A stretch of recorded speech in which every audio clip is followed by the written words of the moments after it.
Ashamaar kafuune kabajamtoota daawwattoota keenya nageenya koo kan jaalalaa kan kabajaa bakka jirtan maraatti isiniif haa ta'u har'as egaa bakka wayitti argamnee jirra. Bakki kuni bakka bashannanaa yookiin kaaffee juusii dhuganidha. Juusii na barbaachise jedhee abbaa manaa kiyya manaa baasee bakka sanatti argamna. Haa ta'u malee na waraabdu naan jedhee na dhorkaara bakka kanatti. Viidiyoo kana keessatti baay'een kolfee nyaara guuree na dhorkeetiin jira. Asitti nu waraabinii mana yeroo gallee haa ta'u kaameeraa cufinaan jedhee kun ol harkatti qaqqabaa jira. Ani sanuma gidduutti didee waraaban jira jechuudha. Egaa daawwattoota keenya bakka kanatti juusii abukaadodha jechuudha. Juusii abukaadoo ajajannee anis xiqqoo magaalaa keessa shaashaa jedhee juusii kana fayyadamee gara manaatti deebi'uufini abbaa manaa kiyyaa har'a naaf firuu qabdaa shaashaa na gochuu qabdaa jedhee manaa fuudhee deemnee walumaan deemnee egaa akkuma argaa jirtanii juusii abukaadoo nu lachuu daabboo waliin ajajannee jirra. Loomiitti nu cuunfaa jira abbaan manaa kiyyaa. Egaa daawwattoota keenya yeroo tokko bakka yeroo ofii kennuu yookiin bakka ofii kennuun barbaachisaadha. Yeroo hojii qofatti dabarsuu hin qabnu. Yeroo tokko sammuu keenyarree haaromsuu qabna. Mana keessaa gara alaatti gadi ba'uu qabna.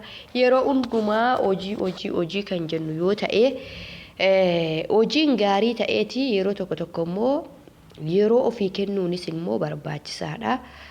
Kanaaf egaa har'aa guyyaan kunis guyyaa sanbataa waan ta'eef juusii ajajannee juusii abukaadoo ana juusii hedduutu jira jechuudha.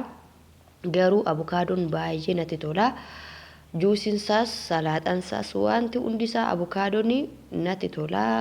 Manni nuti itti argamnu kunillee dhugaa dubbachuudhaaf abukaadoo kana hojjechuudhaan inuma beekamaniin isiniin jedha yaa daawwattoota keenya.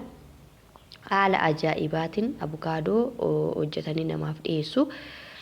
Natti tolee yeroo tokko asii fayyadamna darbee. Kanaaf egaa daawwattoota keenya isinis yeroo tokko warri mana madaamii keessa jirtanis yeroo tokko egaa gadillee yoo ba'uudhaaf yeroo dhabdanii manuma keessatti bakka jira mitiire.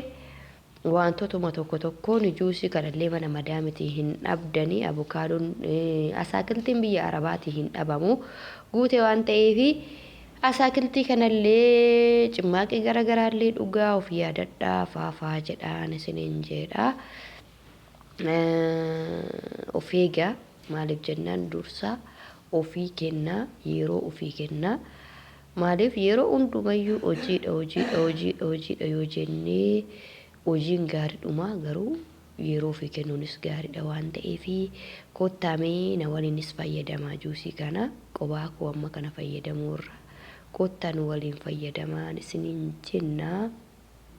Egaa muuziinis illee jira warroonni abukaadoo hin jaalanne juusii kan muuzii isin affeerraa laawuziinis illee jira wannumti dhabameyyuu hin jiru daabboon illee bukkeetti jira.